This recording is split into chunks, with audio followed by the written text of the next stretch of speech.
right. Hey, good to see you guys again. My name is Rob, again, one of the pastors here, and we're starting a brand new series this morning called Hidden Hope. We're going to be exploring the book of Esther, and I want you right now to imagine drinking and partying with the most wealthy and powerful person in the world for 180 days. Yes. 180 days. That is 6 months of eating, drinking, dancing, revelry. Who knows what else happened? So along with the mighty King Xerxes, all of the nobles and officials and military leaders, all the princes over his vast empire, all descended on a little town or a little city called Susa. It was one of the 4 capital cities in the Persian Empire, and they threw a party, right? And Xerxes loved spending time in Susa during the winter and spring months because actually the summers were absolutely intolerable, so that was kind of his party place. But you need to know that this was not just a lavish party. No. The king was a wise politician. He was a shrewd military strategist. And so this banquet was just one of his many tools he used to gain support because he was preparing to go to war with the Greeks. So that, like any king, kings always want more land, more wealth, more power. And this king was not content with his vast empire. If you look at this map, it stretched from modern day Pakistan in the east all the way to Turkey in the west, but that was not enough. He wanted more. But if he was going to overthrow Greece, he would need all of his nobles and officials and all of his military leaders to support him and together try to overthrow the Greeks because they were a force to be reckoned with. Just think of the movie 300, all right? Now, you should know too that the Persians, they didn't sit in conference rooms around a walnut table and nice chairs, drinking Avion or whatever. No, they threw actually lavish parties, and in those parties, that's where they talked and debated and strategized, all while drinking very, very liberally. They believed the best decisions were somehow made when you were drunk.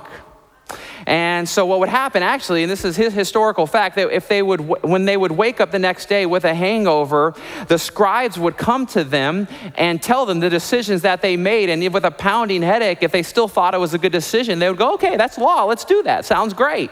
And if it was a terrible decision, they would say, no, we were drunk, okay? And as if 180 days of revelry wasn't enough, the king also throws another party, a much shorter party, just 7 days, just for the people who lived in Susa, just for the people who were supporting these 180-day party. And it was crazy. But the king's court was also a very, very dangerous place to be. Well, the story of Esther goes on, and meanwhile, Queen Vashti, the wise and beautiful queen, she's throwing her own banquet, and she was doing that because there was all kinds of women in the royal palace. The king had a concubine and a harem of women, so they said, hey, we're going to celebrate too. But suddenly, a drunken King Xerxes interrupts his wife's own party and commands the queen to come into his banquet with her royal crown on so everyone, I guess, could gawk and admire her beauty. Now, if you think for one moment Queen Vashti was just a piece of arm candy, you would be sorely mistaken because this queen refused to come. She refused to come. You didn't do that to the king. So she not only refused the quest of right like her husband, but the most powerful, one of the most ruthless men in the world. No one refused the king, and I mean no one, not even her queen. Now, there's all kinds of speculation back then and today about why she refused to come. Some argue that she was requested to come unveiled, which would have been like, TMZ scandal, to come unveiled. But others argue that no, she was requested to come into the banquet hall with only her crown on. That would have been like, wow, talk about scandal. But now we don't really know why she refused to come, but what we do know is she wasn't coming. And so that tells me that Queen Vashti was clearly a strong and independent woman, but for whatever reasons, she refused to come. And honestly, like, I actually think she did the right thing, but she's gonna pay for doing the right thing. And isn't that life? You pay often for doing the right thing. And so we continue to read, and the king was absolutely infuriated and embarrassed, right? Like, I just imagine all the drunken partier people, that day just whispering to themselves, "Jeez, man, this guy like rules the world. He can't even get his wife to come in." Yeah, right? So the king was infuriated. He was embarrassed. And so, kings do what kings do. He consults with his advisors, and they get around, right? "Hey, pass me that drink." And they're talking about, and they come up with this really stupid plan to create a law that supposedly will make all women respect their husbands. Let me just say, this is something like only a group of drunken men would do, right? Like, let's create a law and we'll just force women to do what they won't want to do. Oh yeah, that always works. By the way, some preachers use this story as like a passage about like a negative example of a rebellious wife, or a positive example of a virtuous wife, but both like entirely miss the point of what the author is trying to communicate. No, what the author is doing all throughout Esther is he wants us to look at what I'm going to call God's hidden hand, how he's working behind the scenes, how he's working even within a pagan king, even in the drunkenness of the king and his men. God is still at work. Like, here's the funny thing. Honestly, if the king just swallowed his pride and forgot about the situation and just went to bed, no one would really remember what happened that night, because they'd all be, looking for Advil the next day. But instead, he's now sending out royal messages to the entire kingdom, telling everyone what happened, and now commanding all women to respect their husbands. Like, there's nothing like a new law that attempts to force married women to obey their husbands. It's ridiculous. Well, sometime later, we don't really know how long later, King Xerxes, he's recovered, he's in his right mind, and he suddenly thinks about how Queen Vashti embarrassed him. And he got angry again. So he gathers his advisors around him again, and they come up with another not so brilliant plan. Hey, let's host a Miss Universe pageant with all of the beautiful virgins of the kingdom. And hey, king, you can pick a new queen from the litter, and you get to like sleep with them all. And it's like no wonder that King Xerxes is like, "Oh, that's a great idea, guys. Let's do that," right? Like, duh. And so these young virgins would come into the palace and undergo beauty treatments from Sephora for over a year in preparation for their one big night with the king. Yes, this story is actually in the Bible. And this is when suddenly our young heroine of the story comes into focus. Look with me at Esther chapter 2, and I am in verse 5 and 7. Now there was in the citadel of Susa a Jew of the tribe of Benjamin named Mordecai, son of Jair, the son of Shimei, the son of Kish, who had been carried into exile from Jerusalem by Nebuchadnezzar, king of Babylon, among those taken captive with Jehoiakim, king of Judah. Mordecai had a cousin named Hadassah, whom he brought up because she had neither father nor mother. This young woman was also known as Esther, had a lovely figure, and was beautiful. Mordecai had taken her as his own daughter when his father and mother died. All right, so we know a little bit of their story from those few verses. So Mordecai was a Jewish man whose family, like many, many other Jewish families, were brought into exile by the Babylonians years and years before. Mordecai's family were taken from Jerusalem to Babylon, which then became the Persian Empire. Mordecai was living in Susa. He had adopted his cousin Hadassah. That's Esther's name in Hebrew. Esther was actually her Persian name. After Esther's family died, she was adopted, and Esther, the author tells us, was clearly a beautiful Jewish girl, not only on the outside, but we're going to see on the inside as well. Look with me. Let's keep reading in verse 8. When the king's order and edict had been proclaimed, many young women were brought to the citadel of Susa and put under the care of Hegai.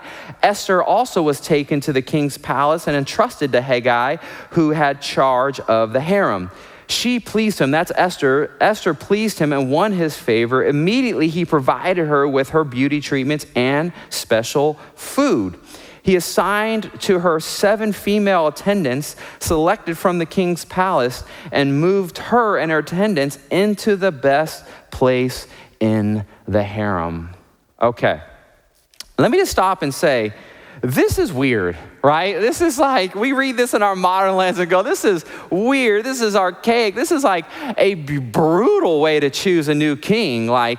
And actually, there are some scholars that argue that it didn't happen this way because Persian queens often were chosen from the royal Persian household. But I would push back and say, well, wait a second, look at King Xerxes. This dude clearly does whatever he wants, whenever he wants. So why would he care who this woman was? Now, we also don't know if Esther went willingly from her home or if she was taken by force.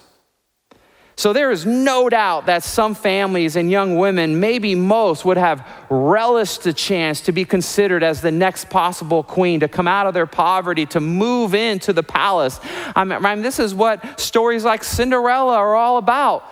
Or as McKenna was telling me this week, no, Rob, it's more like The Bachelor. I go, okay.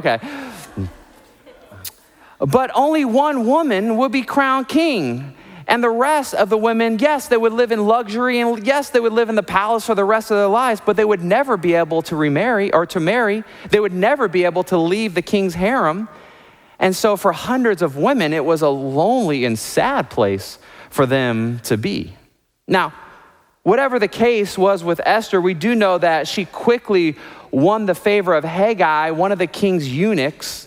Actually, can I stop and say, that seems to be like a terrible job to be a eunuch. If you don't know what a eunuch is, go ahead and look it up. But, people go, oh, poor Esther. I'm like, poor eunuch, poor Hegai. Anyway, but Hegai quickly saw something in Esther and hooked her up with better beauty treatments and special food and moves her to the best place in the palace and just prepared her for her one night with the king. Now, during all of this time, Esther kept her ethnicity and her family background secret because Mordecai had told her to. Now, lots have been written about why Mordecai told her to do this, why Esther obeyed. I'm not going to tell you the answer until next week, but for our purpose, let's look back at the story. It's finally Esther's turn to be with the king. Kind of. Look at verse 17. It says, now the king was attracted to Esther more than any of the other women, and she won his favor and approval more than any of the other virgins. So he set a royal crown on her head and made her queen instead of Vashti. And then the king gave a great banquet, Esther's banquet, for all his nobles and officials. He proclaimed a holiday throughout the provinces and distributed gifts with royal liberality. All right. I don't know how to say this other than put it this way.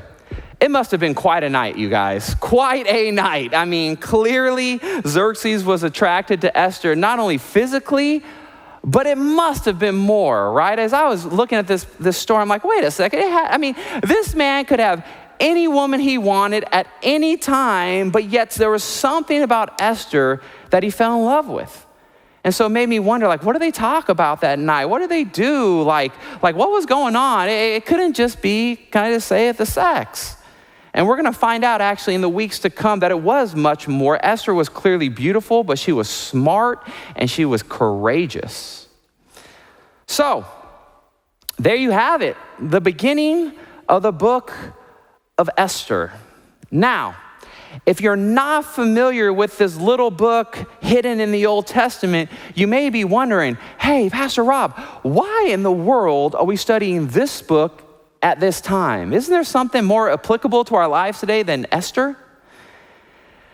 And so Esther is really all about this small Jewish community living in Susa in the Persian Empire.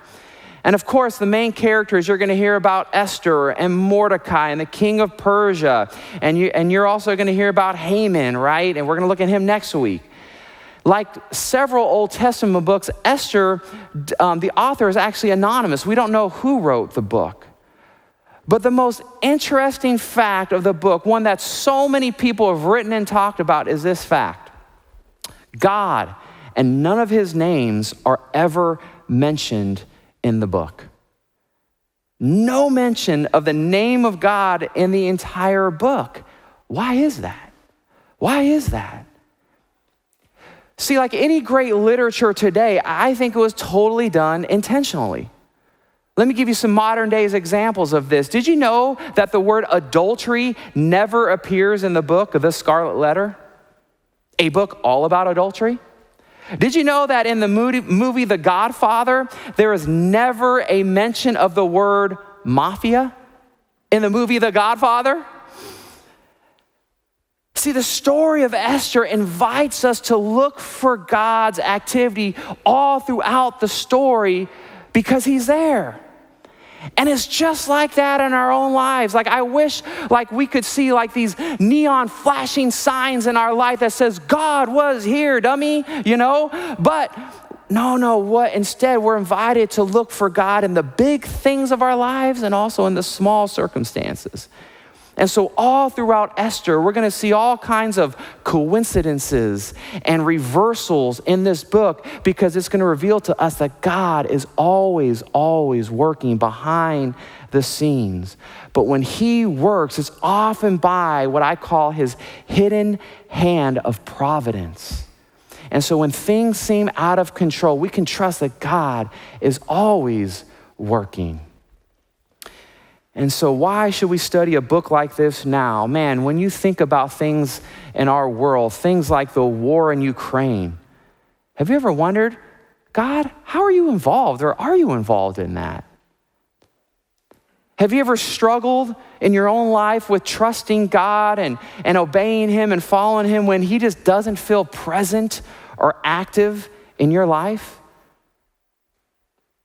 Have you ever had things that kind of come together that were so coincidental that you step back and thought, I wonder if God was a part of that? And so what we're going to see, not only in Esther, what we're going to see in our own lives is God's hidden hand of providence. And let's just go back and look at the first two chapters. I want to highlight a few ways that we already see God's hidden hand. Here's the first. Why did Queen Vashti refuse to come to the king? Why? I mean, honestly, is it really a big deal to throw on your crown and a gown and just walk through and just go, what's up, guys? And then leave? They were all drunk anyway. I mean, she probably never refused the queen before because she knew the consequences of that. Why now? I mean, in my mind, the men would have gone wild admiring her beauty, and she could have, endured. She could have forced herself to endure the humility, but still kept her power as the queen. Did she really not think there would be any consequences? Or was God's hidden hand at work? What about this one? Why did these officials propose a beauty pageant to search for a new queen? That had never happened before, as far as we know. This was not the way Persians choose a new queen, right? The queen always came from a royal family of Persia. So why this sudden new approach? Whose idea was it anyway? Why was King Xerxes open to it? Or was God's hidden hand at work even in the evils of the objectification of women? Here's another one. Why did Mordecai allow his beloved adopted daughter to be taken to the king's palace in the first place? I mean, I don't know. Couldn't he have escaped and hid in the hills or run away or hide her or something? Like, did he even resist her being taken? Did Esther resist being taken? Or again, was God's hidden hand at work? There's another question. How was Esther, of all these women? Some commentators say there were at least 400 women trying to get the queen's throne. How did Esther win the favor of Haggai, the king's eunuch who was in charge of the women? I mean, think about it. This was like Miss Universe and Miss America and The Bachelor all put together. You know how people can be there fighting each other and talking smack about each other. And how did Esther, of all these women, win the favor of this guy? How did she even know that she should do that? Or was God's hidden hand at work? Here's yet another question. Why did Mordecai tell Esther to keep her nationality and her family background secret? I mean, clearly Mordecai was worried about anti-Semitism, which we're going to see next week. We know it was a real threat, but did it really matter? I mean, there are going to be women from all over the empire, from all kinds of nationalities. There are going to be Persians and Medes and Babylonians and all kinds of ethnicities. Why keep quiet that you're Jewish? Like, the king didn't care who he slept with, right? So why keep quiet? Or was God's hidden hand at work? Here's yet one more question, my last one. How did Esther win the favor of the king? How did she get crowned queen instead of all these other young women? I mean, come on, I guess it was some great night, but again, it must have been more. What did she say to him? What did they talk about? What did they do together other than the obvious, right? Like, what was it about Esther that made her queen? What was it? Why did Xerxes fall in love with her out of all these women? Again, or was God's hidden hand at work? And here's what I see in these first two chapters. Here's what speaks to me in my life. See, even in all the chaos and the confusion of our lives, God is always working. Even in the chaos and confusion of all of our lives, God is always working. He is. And so right now, I just want you to think about all the things that are causing you right now anxiety and stress and depression and doubt today. See, when I talk about a God of providence, I'm talking about a God who in his invisible ways governs all things. He oversees all actions and all circumstances through like all these circumstances through what I would call just the normal and ordinary events of our life, typically without the miraculous. Let me say that again. When I talk about a God of providence, when I talk about a God, God's hidden hand, I'm talking about a God who in invisible ways behind the backdrop of our life is working through any and all circumstances and any and all situations through the normal, ordinary ways, not just through the miraculous. And that's what we're going to see over and over again in Esther, that God loves to work secretly, quietly, behind the scenes of our lives with his hidden hand. So is it possible that in the midst of your pain and your suffering and your circumstances and in the chaos and confusion of your life, is it possible that God is working? And the answer from Esther and from all the Bible is yes, he still is. Actually, the great apostle Paul in his letter to the church in Rome put it a different way. He put it this way. And we know that, say this with me, in all things, okay, you missed it. And we know that in all things, God works for the good of those who love him, who have been called according to his purpose. In all things, in the ordinary things, some that are good, some that are happy, in the tragedy, in the awful events of our lives, Paul says, and the book of Esther would agree, that God is working to form Jesus Christ in you. By the way, did you know that the primary purpose in your life that God has for your life is to make you more like Jesus? And I get it, man. It's hard to know and see what God's doing in the present and in our life, what he's up to in the here and now when we're struggling. For me, it's often when I look back, I call it in the rear view mirror of my life, that I go, oh, okay, yeah, you did that. Oh, yeah, God, now I see that, right? And so I'm not pretending that, oh, this is so easy to do. You're suffering, just look for God. I'm not saying that. I'm saying he's there. And you may not see it, you may not feel it, you may not understand it. It doesn't make it any less true. See, because the opening chapters also remind us today that the people over you, your bosses or politicians or judges or kings, they don't control your final destiny. God does. Sure, all those people above you can do things and make decisions that can dramatically, impact our lives. I get that. But ultimately, God uses it all for his purposes. I mean, gosh, just think about Esther for a moment, right? I mean, here's this beautiful young woman, right, who lost her parents at a tender age. She was raised in exile away from her homeland, a foreigner around people that we're going to see next week that don't like her. She's suddenly taken from her home, placed in custody of a stranger, and prepared for her big night. She has to deal with maybe upwards of 400 other young women, all vying to be the next queen. And after 4 years of waiting, she's finally brought into the room of a depressed, overweight, pagan king whom she'll lose her virginity to with no promise of him becoming her husband or ever seeing him again. Like, it's no wonder that some of the early reformers are like, hey, can we take that out of the Bible? Because how could God be working in a situation like that?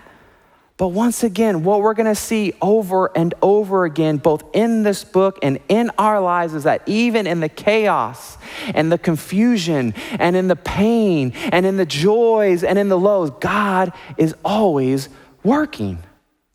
And his plans will never be frustrated by any king or president or politician or your next door neighbor or your boss or the person that cut you off. No. God's purposes will move on no matter what the events of this world come to. And there are no places where God is not working. No, not even one. Now, again, I don't know what we're all going through in this room or online, right? I don't. I know some of the things. I don't really know how awful your situation is this morning. I don't. I know some of them, but not all of them. But here's what I do know. I do know a God who sent his son Jesus into the brokenness and pain of our world. I do know about Jesus who took all of our sin and our pain and our suffering and our chaos and our confusion, took it on himself and bled on the cross and died for us and in our place. I do know about a Jesus who died, and for 2 days, the world seemed hopeless.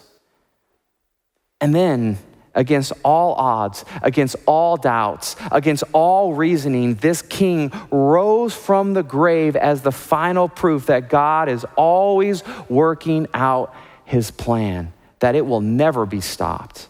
And this king then promises you and me, he promises us that he will be with us even to the ends of the age. So again, I can't tell you how God is going to work out the circumstances in your life. I can't tell you that it's all going to be good either. But I'm just going to encourage you for these next couple weeks to pay attention to the coincidences in your life. Pay attention to those ordinary moments and events in your life. Pay attention to God's hidden hand, because I believe that even in the chaos, even in the confusion, I think that's where most often God is working, not just in the miraculous, not just in the promotions, not just in these obvious ways. It's in the behind the scene ways of our lives. And so that's what we're going to explore for the next couple weeks. So hold on, buckle your seatbelt. Next week is going to get intense. Let's pray together. And so, Father, thank you so much for who you are. God, thank you for this incredible book about a woman who faced all odds, and yet what we're going to see is you placed her there for such a time as this. And God, I wish I could make all of our pain and suffering and trials and circumstances all just go away, and we could just be doing so much better. And maybe that's what you want to do for some of us. But God, we just come before you and we bring you our frustrations and our doubts and our trials, all the circumstances in our lives that are just causing us to question and doubt and be confused.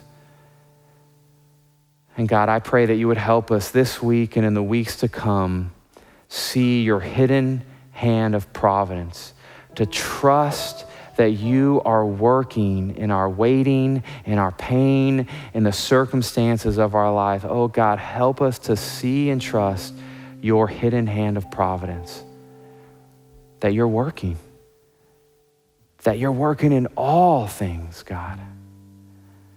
And so I don't know what you're gonna do and how you're gonna bring about the struggles and the situations that we all find ourselves in, but God, help us to trust you even when we don't understand, even when we're confused, even when we don't feel like you're there, because you're there. And so, Father, we trust you this morning. We give you our hearts again. We give you our lives again. In the name of the Father, Son, and Spirit, we pray. Amen.